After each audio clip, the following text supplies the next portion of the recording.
In the dry, hot summer of 1892, a great fire consumed St. John's. 2/3 of the city burned to the ground. 11,000 people were left homeless. 3 died.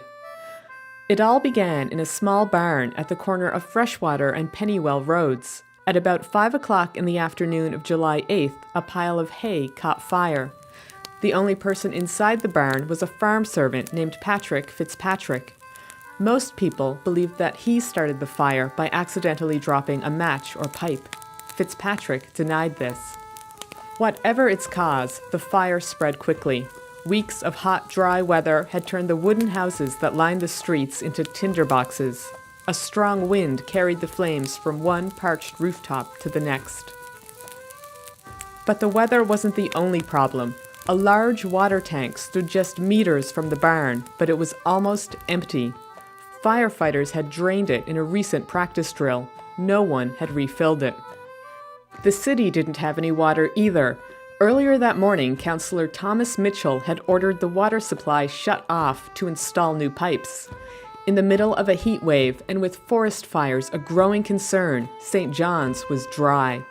Its 20 miles of pipes would not be filled again until 1 hour after the fire broke out.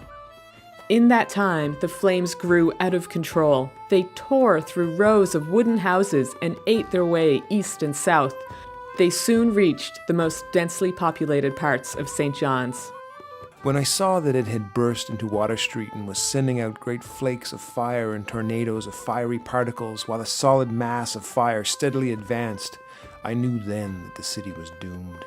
I began to think of my own home in Devon Row, and for the first time realized that in all probability it would be included in the general destruction. As the downtown burned, thousands of frantic people filled the streets. Some ran to the harbor, desperate to get in a ship. Others headed for higher ground. Stores were looted.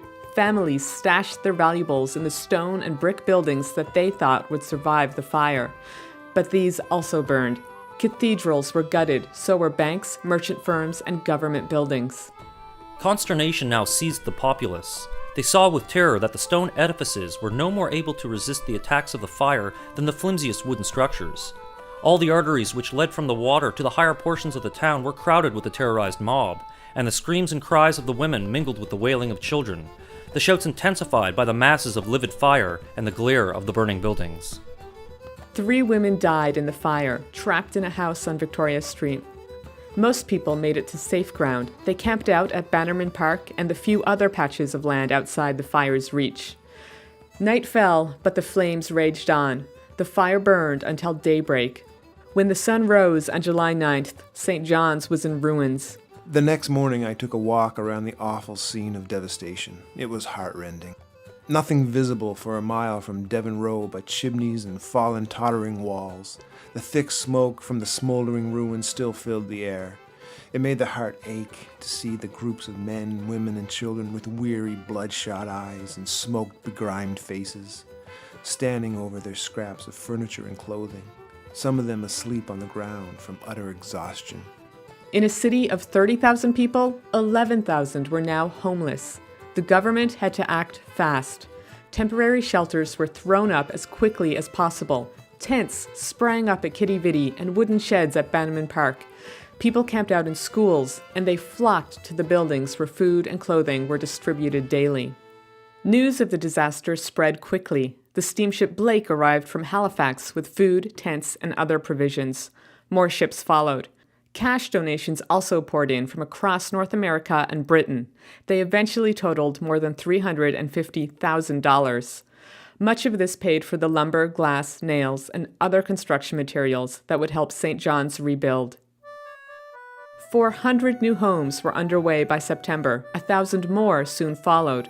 Most were wooden. With winter coming, there was no time or money to build brick homes.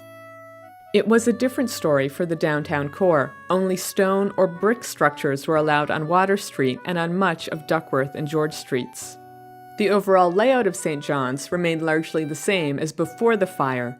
Some roads were widened and straightened, but there was not enough money to rebuild the city on a grid pattern. The commercial district still centered around the harbor, and residential areas sprawled beyond. Most of the rebuilding was finished in 2 years, but some structures took much longer to finish. It was a decade before the Anglican Cathedral was completed. That building is still standing. So are many more that were put up after the fire, like this one on Water Street, and these row houses. This intersection marks the fire's western boundary. The buildings on the left did not burn down. Their peaked roofs are typical of 19th century stone construction. The flames did reach the buildings on the right, and they were rebuilt after the fire. Flat roofs became popular because they could be built quickly and cheaply. Numerous buildings on Water Street have flat roofs because of this. It's just one of the many marks that the 1892 Great Fire has left on the city it burned down more than a century ago.